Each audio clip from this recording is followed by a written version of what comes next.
What do you get if you take FPV drone racing and put the pilots in the aircraft like they were race cars? Introducing the AIRSPEEDER Series.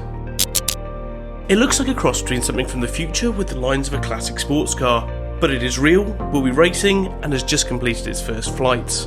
Incredibly, they are also planning to hold 3 races this year. The idea is simple, but the execution is anything but. By leveraging the latest in multi-rotor technology, building a racing aircraft that can perform like no other vehicle, creating events that are not only a spectacle, but safe for the racers and spectators alike. This isn't the first air racing series. In the earliest days of aviation, the wealthy took to the skies with long-distance races, across Europe and even England to Australia. Following World War II, pilots in the US picked up surplus aircraft and began racing around short pylon courses, in what were both spectacular but highly dangerous events. Since then, air racing has continued, most notably recently with the Red Bull Air Race Series.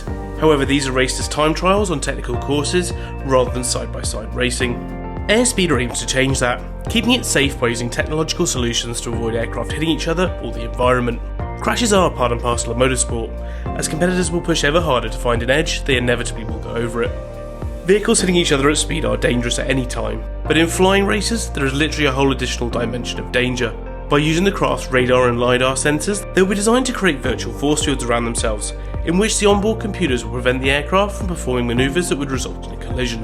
The EXA races are fully electric, vertical takeoff and landing craft. They can go 0 to 60 in 2.8 seconds and fly up to a ceiling of 500 metres. They have a thrust-to-weight ratio of 3.5, dwarfing that of fighter aircraft such as the F-15 Super Eagle, which has a ratio of 1.2. The octocopters will be pulling up to 5G, similar forces to F1 cars, albeit with a third dimension in which to manoeuvre in. Adding to both the length and excitement of the races, the aircraft will make pit stops to swap out their batteries. Some in the pit crews should be able to do in under 20 seconds, giving the aircraft another 10 to 15 minutes of race time. The series pilots will initially contest 3 races this year in the AIRSPEEDER EXA series. These aircraft will be remotely piloted from the ground, ahead of the launch of the main AIRSPEEDER series in 2022, which will see pilots racing from inside the craft.